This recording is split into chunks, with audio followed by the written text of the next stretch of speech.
This is not financial advice. I'm not qualified to give you financial advice. Don't waste your time in anger, regrets, worry, and grudges.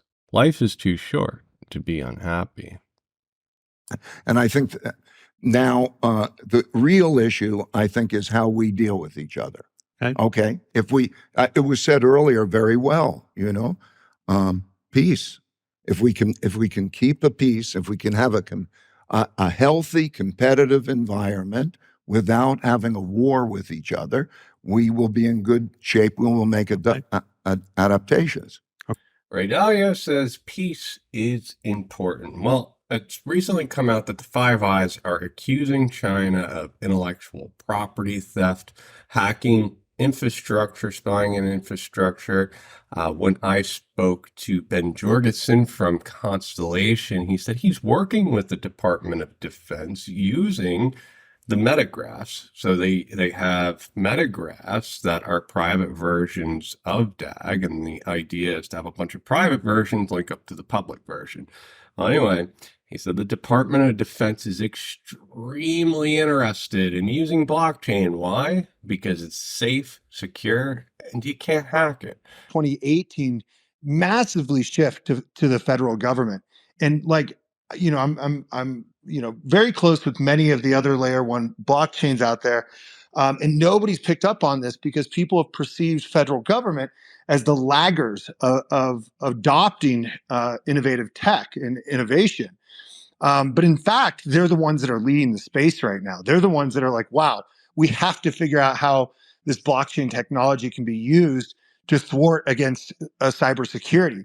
And so we call this a lot of like security by design. So any sort of use case that's coming in to the federal government, does it have security by design powered by blockchain technology? And so the federal government is very keen on applying this in nearly every spot of the federal government. There are so many reasons to be optimistic. And the pages on the newspapers, on websites, is all about the pessimism.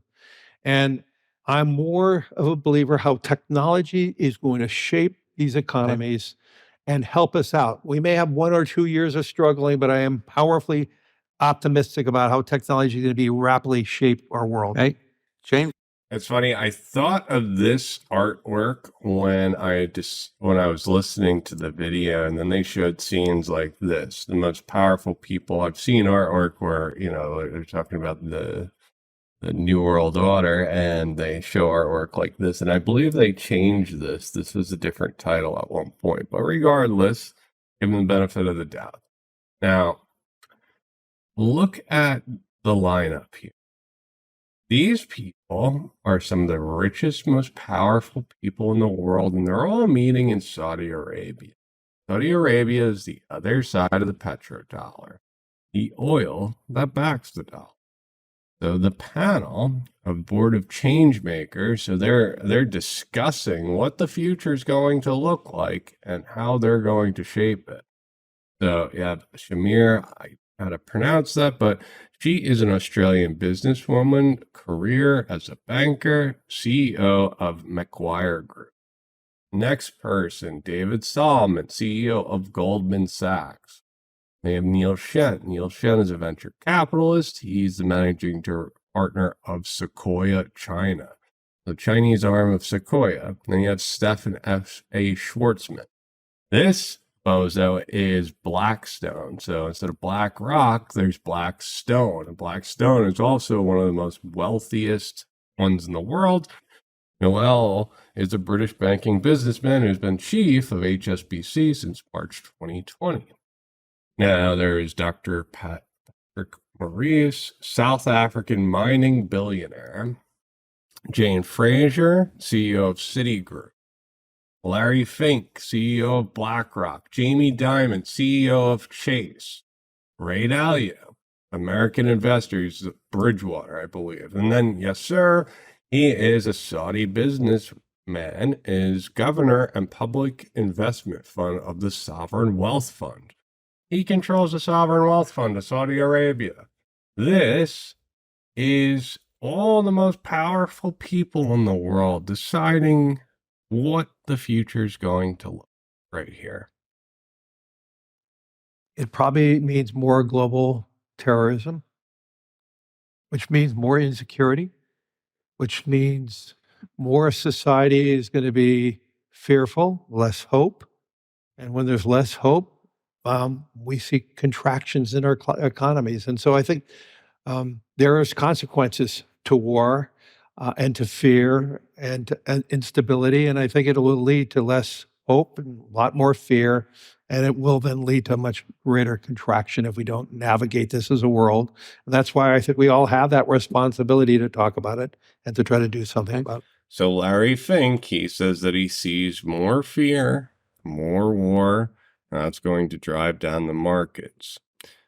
In other words, the internal conflicts that we are having today and the debts that we are having today are the largest since the 1930 to 45 period. And also you go back in history and you've seen enormous amounts of those. They have implications. The third great force, of course, is the international geopolitical force. Two great powers that are rival powers. And then, of course, the fact that there isn't a single world order. There isn't a single world power. It's very different than in 1945 when the New World Order was created, because you have a war, a dominant power comes out, or dominant powers, and they set the rules and everybody goes by the rules. Well, this is a very different world. And China has a massive economy. It is one of the largest. It's the second largest or third largest holder of debt. They have been selling U.S. treasuries, and now they're selling other forms of U.S. debt, including Fannie and Freddie Mac debt. It's not just bonds, it is stocks too. China sold a record amount of stocks, $5.1 billion in the month of August. That, again, is a record. So you see this overall picture of U.S. assets, man, as I got the chart here in front of me, lowest in 4 years. What does this mean? This means that other countries no longer want our debt, especially one of the superpowers that could absorb most of the debt. And in 2008, China was one of the buyers that helped put a floor under the debt market. This time is different. This time, central banks are loaded up on gold. They're not loaded up on treasuries. Their dry powder is their gold. So if you see a debt implosion, the central banks are not going to buy treasuries. Only the Fed is going to buy treasuries. And then the countries are going to start using gold to buy oil from different countries. When that happens, the petrodollar system breaks. And that's when your life changes. That's when everybody's life changes. Well, I think it's a combination of Fed and fiscal policy and how the two interact. Mm-hmm. Right now, we got the debt ceiling up. That's a good thing. We're now trying to figure out how to finance that debt. Mm-hmm. And so the Treasury has to reload its Treasury general account. They've unloaded $1 trillion, or will unload $1 trillion of T-bills. And they're trying to drive that T-bill rate above the reverse repo rate so that money will come out of reverse repos. Why do they want money out? A bond that's worth $100, if it's trading in the market for $80, that means it has a 20% yield. So when bonds sell off, yields rise. And when yields rise, the money that's parked at the Fed at the reverse repo sees higher yields, and they pull it out of the 5% interest rate and they go to the 6% interest rate. And money comes out of the Fed and cushions the blow that's happening in the bond market. And I deliberately say blow because the bond market is completely sold off. It's completely sold off, and they want to issue another $1 trillion into a market that looks like this. And so if you take the money out of reverse repos, you're not taking it out of the banking sector. So you're preventing a liquidity drain on the bank reserves. And in light of bank failures, you don't want that to happen. And they're having some success doing that. But if the Fed is going to continue to raise rates, that reverse repo rate is going to go higher. And investors may want to keep their money parked in that reverse repo rate and not in the Treasury rate, or it would force Treasury to continue to have to try and drive up those rates. So that to me is the biggest issue. It is impacting growth versus value. It's impacting the dollar. It's even impacting Bitcoin. And Treasury's had a lot of success over the last couple of days, but their real test will come in the next 3 weeks. You got 80 billion of QT. You got corporate tax collections coming in. So we expect liquidity to be drained in the second half of June and early July, and that could lead to market leadership. So let me translate. So what he's saying is the reverse repo market is all of the banks, they start lending after hours. So I don't have enough securities, or I have too much cash. Let's swap. Let's make an arrangement so our assets and our liabilities match at the end of the day. Well, what ended up happening is none of the banks trust each other. So they run to the Fed, and now the reverse repo is all the banks have too much cash, and they're giving it to the Fed for 5, 6, whatever the percentage is. Now, the reverse repo is declining. Why is that happening? Because treasuries are selling off. When bonds sell off, their yields go higher. So they're looking for yields that are the highest, so they get the maximum amount of money.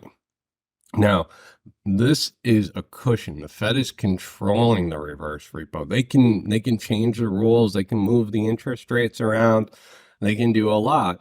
So they purposely had $2 trillion locked in a reverse repo account ready to buy the dip. And that's what they're doing. As soon as Treasury sold off, they sent out the $2 trillion to cushion the blow. Absolutely. But we're now financing the U.S. government at an over 5% rate on the short end of the curve. Yes. That is going to drive up the net interest costs, which we have spoken about. And so we're just trying to find the least bad option. And the least bad option still has a significant cost to it. It could work its way back over time, but in the short run, you're in a liquidity squeeze. And it looks a lot like Y2K, where the Fed flooded liquidity into the system before Y2K happened, and then they pulled it back, and then you had the tech sell off. And we're approaching a similar situation. Now, if this cushion doesn't work, that's the end of the system. Treasuries are selling off. Debt is selling off. At the same time, the government is now issuing record amounts of debt into a soft treasury market where there are no buyers. The banks are topped off. The Fed is not buying because of inflation. There's no buyers. So they're going to put a bunch of treasuries into a market that has no buyers. What happens? As a supply and demand dynamic. So what I'm saying is treasuries are going to dump as soon as the U.S. government starts issuing them. There's a certain date that they're going to issue all these treasuries. And when they do, the price is going to decline in the treasury market. All the money in the reverse repo market is going to flood into the market, try to catch that falling knife. It's going to keep dropping. Yields are going to keep spiking. Now, there's two options that the Fed has. What they can do is they can lower interest rates right now, and now your yield curve is now normalized.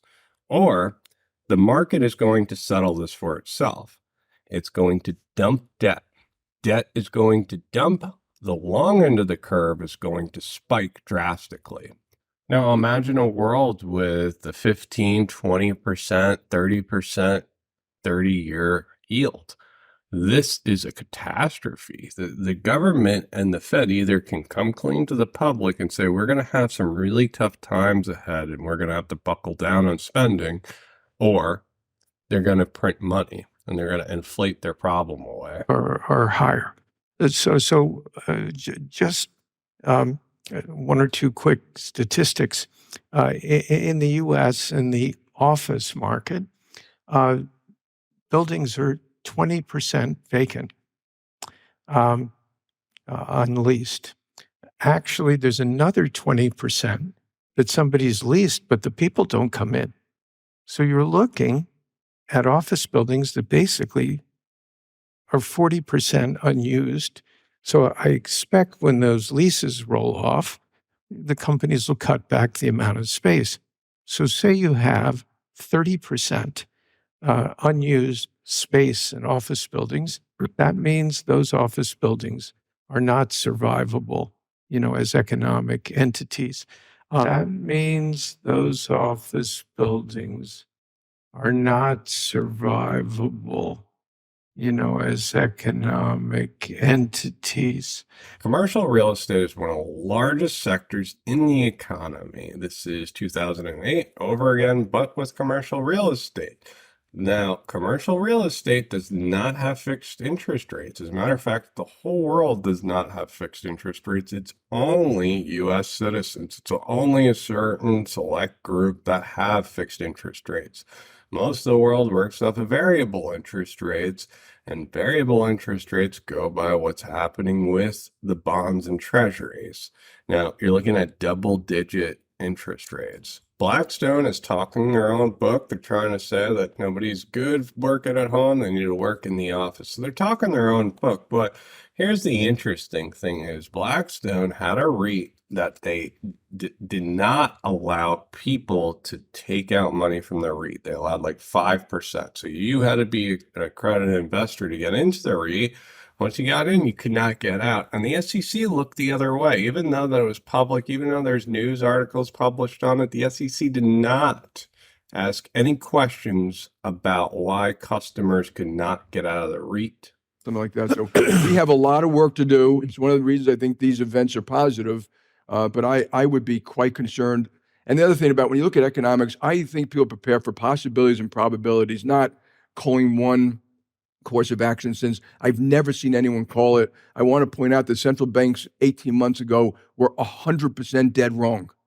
Okay, so maybe there should be humility about financial forecasting. I would be quite cautious about what might happen next year. It's been said. I hate to say this, but I agree with Jamie Dimon. Nobody knows the future. Everybody got it wrong, and they're going to get it wrong again.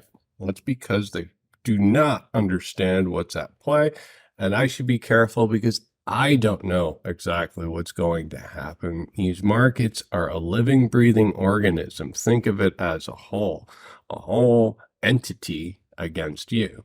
Now, liquidity gets drained from one sector and brought into another sector. So when we're seeing different sectors sell off and different sectors have bull runs, when one has a bull run, it's sucking liquidity out of other sectors to go into that sector.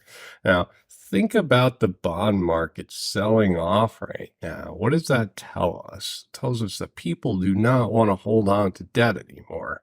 Usually, people that own stocks would end up selling their stocks to buy the bonds that are offering a higher yield. This is a 60-40 portfolio. This is very common. Financial advisors do it all the time, where 60% is in stocks, 40% is in bonds, and they rotate it back and forth depending on the environment. Well, this time I argue might be different.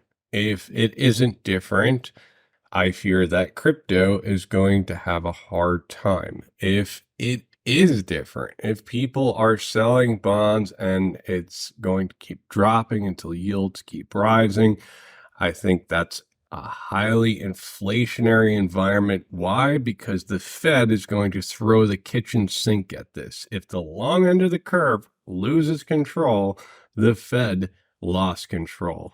Game over. The Fed has two options. They can either lower interest rates on the short end and straighten out the yield curve, or they can let the 30-year sell off and spike.